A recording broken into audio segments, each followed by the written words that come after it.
उर्दू है जिसका नाम हम ही जानते हैं दाग, सारे जहां में धूम है हमारे ज़बान की। बिस्मिल्लाहिर्रहमानिर्रहीम। अस्सलामु अलैकुम वरहमतुल्लाहि वबरकातुहू। बच्चों खुश रहें और अपना ख्याल रखें। आपका हमारे चैनल फर्स्ट लर्निंग पर खैर मक़दम इस्तक़बाल है। आज हम लोग पढ़ेंगे कृष्णचंद्र की कहानी दो फरलॉन्ग लंबी सड़क। आपके सबक का नाम है दो फरलॉन्ग लंबी सड़क।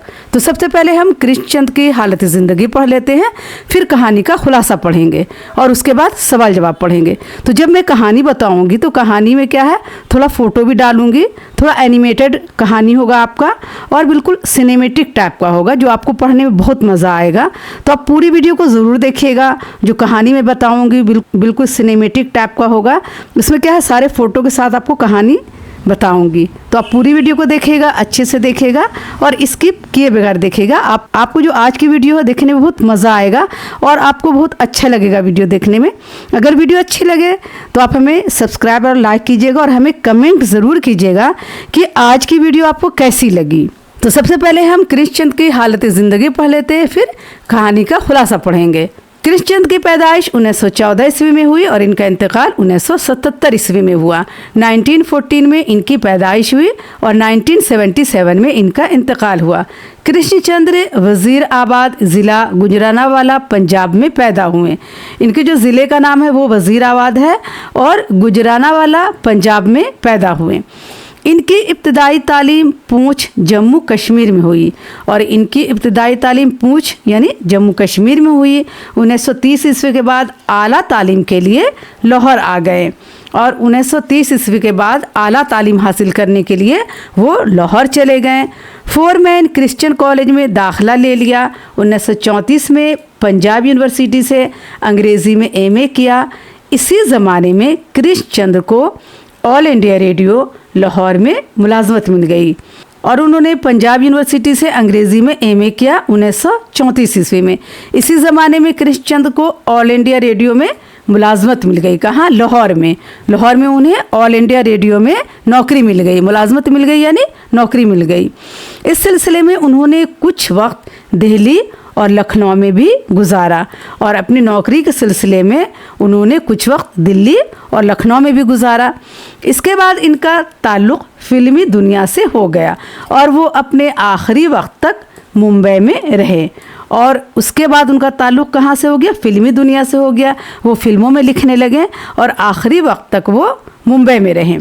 मुंबई में इनका इंतकाल हुआ और मुंबई में ही इनका इंतकाल हुआ।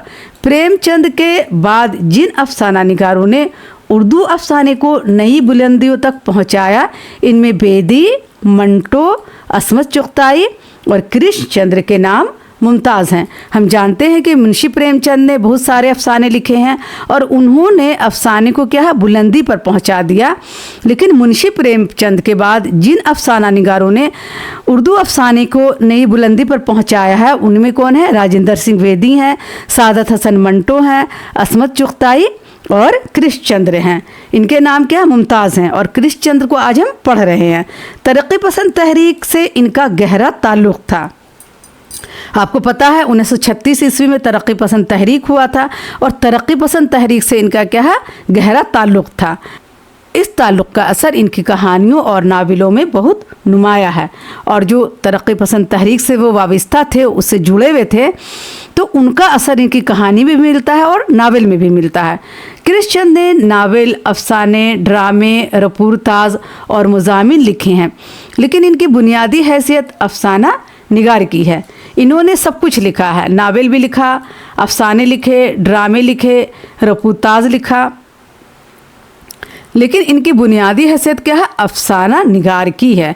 इनके अफसानवी मजमूओं में कश्मीर की कहानियाँ, तुलसुम ख़याल, ज़िंदगी के मोड़ पर, अन्नदाता, महालक्ष्मी का पुल, पेशावर एक्सप्रेस और नावलों में शिकस्त, जब खेत जागे, 52 पत्ते और आसमान रोशन है, काबिल ज़िक्र हैं। ये सारे इनके अफसानवी मजमूए हैं। कौन कौन? कश्मीर की कहानियाँ, तुलसुम ख़याल, ज़िंदगी के मोड़ पर, अन्नदेव और महालक्ष्मी का पुल, पेशावर एक्सप्रेस। ये क्या है? इनके कहानी का मजमुआ है, अफसानवी मजमुआ की किताब है, यानी एक एक किताब में बहुत सारे अफसाने हैं। ठीक है। और शिकस्त, जब खेत जागे, 52 पत्ते, आसमान रोशन है, ये सब इनके नावल हैं। इनकी तहरीरों की मकबूलियत का अहम सबब इनकी रूमानियत और इनका खूबसूरत अंदाज़ बयान है। इनकी जो तहरीर है, इनके जो लिखने का अंदाज़ है, ये जो लिखते हैं, इनका जो ज़बान बयान है, इनकी मकबूलियत की जो सबसे अहम बात है वो है इनकी रूमानियत। ये क्या है, कहानी को रूमानी हिसाब से लिखते हैं, थोड़ा सोच कर लिखते हैं और ख्वाबों में गुम होकर लिखते हैं। इनका खूबसूरत अंदाज़ बयान है। कृष्णचंद ने बच्चों के लिए चिड़ियों की अलिफ लैला, उल्टा दरख्त लिखा है। और कृष्णचंद ने बच्चों के लिए चिड़ियों की अलिफ लैला लिखा और उल्टा दरख्त लिखा है। इनकी तंज़िया तहरीरों में एक गधे की सरगजिश्त को काफ़ी मकबूलियत हासिल हुई। और इनकी एक तंज़िया तहरीर भी है जिसका नाम है एक गधे की सरगजिश्त। इसको क्या है, काफ़ी मकबूलियत हासिल हुई है। तो ये तो हमने पढ़ा कृष्णचंद की हालत ज़िंदगी। अब आइए हम पढ़ते हैं आपकी जो कहानी है, आपको जो अफसाना है, उसका खुलासा। तो आपकी कहानी का नाम क्या है, 2 फरलॉन्ग लंबी सड़क। 2 फरलॉन्ग लंबी सड़क। 2 फरलॉन्ग माने होता है, फरलॉन्ग कहते हैं पैमाइश को, नाप को, किसी चीज़ के भी नाप को। तो इसका मतलब ये हुआ फासला या पैमाइश, वो हिस्सा जो तकरीबन 440 गज़ या 220 गज़ के दुगने के बराबर होता है। 1 मील के 8वें हिस्से के बराबर होता है। 1 मील का 8वें हिस्सा का बराबर होता है 2 फरलॉन्ग लंबी सड़क। ठीक है। ये मुसन्निफ है वो क्या है, इसी सड़क पर रोज़ आते जाते हैं और इसी सड़क की उन्होंने कहानी लिखी है कि ये जो 2 फरलॉन्ग लंबी सड़क है, ये सड़क कितने को देखती है। कोई आ रहा है, कोई जा रहा है, कोई मर गया, किसी का एक्सीडेंट हो गया, कोई औरत रो रही है, किसी को कुछ हो गया, तो ये सड़क क्या है, चुपचाप सब कुछ देखती रहती है। और इसी सड़क की कहानी कृष्णचंद ने लिखा है, 2 फरलॉन्ग लंबी सड़क। तो आइए इसका खुलासा पढ़ते हैं। तो जब मैं कहानी बताऊंगी तो इसमें कुछ आपको एनिमेटेड पिक भी आएंगे, इसको फ़ोटो के साथ मैं पूरा पढ़ाऊंगी। तो आपको जो ये हिस्सा बहुत दिलचस्प होने वाला है, आपको बहुत मज़ा आने वाला है। तो आप पूरी वीडियो को ज़रूर स्किप किए बगैर देखिएगा। कचहरी से लेकर कॉलेज तक बस यही 2 फरलॉन्ग लंबी सड़क है।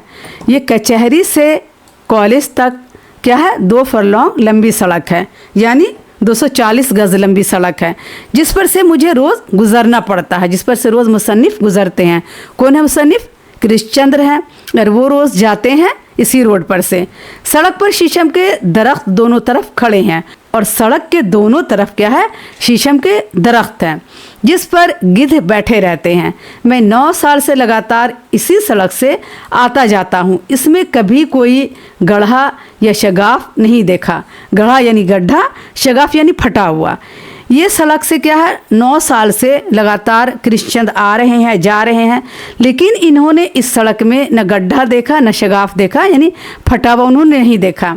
मजबूत काली तारकोल की सड़क, और ये सड़क बहुत मजबूत है और काली तारकोल की सड़क है। तारकोल जो कोयलों को पिघलाकर सड़क पर बिछाया जाता है वो तारकोल होता है। ठीक है। तो ये तारकोल की मजबूत बनी हुई सड़क है। सड़कें तो मैंने बहुत सी देखी हैं, लेकिन इस सड़क को मैं बहुत अच्छी तरह से जानता हूँ। सड़कें तो बहुत देखी हैं, लेकिन इस सड़क को इसलिए अच्छी तरह से जानता हूँ क्योंकि रोज़ इस पर आता जाता हूँ और 9 साल से जा रहा हूँ।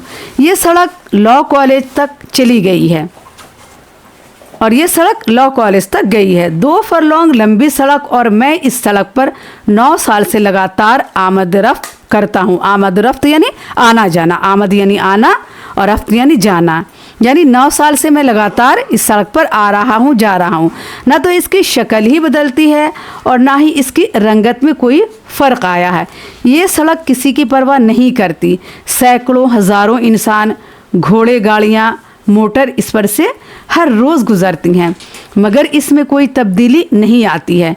इस सड़क की क्या है, ना तो इस सड़क की शक्ल तब्दील होती है, ना इस सड़क को कोई फ़र्क आता है कि कौन आ रहा है, कौन जा रहा है। इस सड़क को किसी की कोई परवाह नहीं होती है, क्योंकि ये बेजान चीज़ है। परवाह कौन करते हैं? जिनमें जान होती है। तो मुसन्निफ़ कह रहे हैं कि ये जो सड़क है वो किसी की परवाह नहीं करती है। सैकड़ों हज़ारों इंसान, घोड़े, गाड़ी, मोटरसाइकिल, साइकिल वाले, तांगे वाले हर रोज़ इस पर से आते जाते हैं, मगर इसमें क्या है, कोई तब्दीली नहीं आती। ये क्या सोचती है? या शायद सोचती ही नहीं। इस पर 9 साल के दरमियान मैं कई वाक़यात और हादसात देखे हैं, लेकिन सड़क पर इन हादसों का कोई असर दिखाई नहीं देता। 20 फ़कीर इस सड़क पर तरह तरह की आवाज़ों में भीख मांगते हैं। कुछ लोग भीख दे देते हैं, कुछ इन्हें झिड़क कर गुज़र जाते हैं। मुसन्निफ़ कहते हैं कि क्या ये सड़क सोचती है? ये शायद नहीं सोचती है, क्योंकि मैं जब 9 साल से यहाँ से आ जा रहा हूँ, मैंने कई वाक़या देखे हैं, कई हादसा देखा है। कितने लोग सड़क पर एक्सीडेंट होकर मर गए हैं, कितने फ़कीर आते हैं, तरह तरह की आवाज़ निकाल कर मांगते हैं। कुछ लोग इन्हें दे देते हैं, कुछ लोग नहीं देते हैं। तो इन सब बातों का क्या सड़क पर कोई असर दिखाई नहीं देता है। इस सड़क पर 2 लड़के साइकिल पर हंसते हुए जा रहे हैं। एक बूढ़ा अमीर आदमी अपनी शानदार फिल्टन पर बैठी हुई भिखारन की तरफ देख रहा है, और एक सड़क पर क्या है, 2 लड़के साइकिल पर जा रहे हैं, वो हंसते हुए जा रहे हैं, बात करते हुए जा रहे हैं। एक बूढ़ा अमीर आदमी है और अपनी शानदार फिल्टन पर बैठा है, यानी अपनी गाड़ी पर बैठा। पुरानी गाड़ी जो खुली गाड़ी होती है उसे फिटन कहते हैं। एक बूढ़ा आदमी अपनी शानदार फिटन पर बैठी हुई भिखारन की तरफ देख रहा है। एक बूढ़ा आदमी है जो अपनी शानदार गाड़ी में बैठा है, जो खुली गाड़ी होती है उसे फिटन कहते हैं। तो वो अपने फिटन पर बैठा है और एक भिखारन को देख रहा है और मूंछों को तौ दे रहा है। एक सुस्त कुत्ता फिटन के पहियों के नीचे आ जाता है। इसकी पसली की हड्डियां टूट जाती हैं, खून निकलने लगता है। वो ट्यों ट्यों कर रहा है, लेकिन कोई इसकी तरफ मुतवज्जा नहीं होता। बूढ़ा आदमी इस औरत की तरफ देख रहा है जो अपने नौकर के साथ मुस्कुराती हुई बातें करती जा रही हैं। अब एक बूढ़ा आदमी है, अमीर आदमी है जो अपनी गाड़ी में बैठा है और वो सबको देख रहा है और अपने मूंछों को तौ भी दे रहा है। और एक सुस्त कुत्ता है जो उसके पहियों के नीचे आ गया है और उसे चोट भी लग गई है, खून भी निकल गया है, लेकिन उसकी तरफ कोई ध्यान नहीं दे रहा है। और एक बूढ़ा आदमी है जो उस औरत की तरफ देख रहा है जो अपने नौकर के साथ क्या बात करती हुई मुस्कुराती हुई जा रही है। फिर सड़क सुनसान हो जाती है। एक तांगे वाला दरख्त की छांव में घोड़े को आराम दे रहा है। एक तांगे वाला है जो दरख्त की छांव में बैठा है और अपने घोड़े को आराम दे रहा है। गिद्ध दरख्तों पर बैठे औंग रहे हैं। पुलिस का सिपाही आता है और तांगे वाले को धमकाता है, इस पर रुआब जमाता है, फिर इसे माफ़ कर देता है। अब क्या है, पुलिस वाला आता है और वो तांगे वाले को धमकाता है कि यहाँ पर क्यों बैठे हो, उस पर रुआब जमाता है और उसे माफ़ कर देता है। तो ये जो आपको कहानी बताई जा रही है, ये आपको सड़क के आसपास जो भी कुछ होता है रोज़, उसके बारे में मुसन्निफ़ लिख रहे हैं, कृष्णचंद लिख रहे हैं कि मैं रोज़ ऐसे देखता हूँ कि सड़क के किनारे ये सब बातें होती हैं। तांगे वाला तांगे को सरपट दौड़ाए जा रहा है। एक गोरा तांगे वाले को रोकता है और कंटोनमेंट चलने को कहता है। अब तांगे वाला क्या है, तांगे को दौड़ाए जा रहा है, तो एक गोरा आदमी क्या है, तांगे को रोकता है और बोलता है कि कंटोनमेंट चलो। तांगे वाला 8 आने मांगता है, वो 6 आने कहता है। गोरा कहता है कि मैं 6 आने दूंगा। तांगे वाला कहता है कि मैं 8 आने लूँगा। तांगे वाला इनकार कर देता है। गोरा बेद की छड़ी और फिर घोड़े के हंटर से मारता है, क्योंकि अंग्रेज़ का ज़माना था और गोरे यहाँ पर राज कर रहे थे हिंदुस्तान में। तो जो भी हिंदुस्तानी बात नहीं सुन तो वो लोग क्या बुरी तरह मारते थे। तो जो गोरा है वो बेद की छड़ी निकालता है और घोड़े के हंटर से क्या है उसको मारता है, तांगे वाले को मारता है। सब खड़े तमाशा देखते हैं, कोई मदद नहीं करता।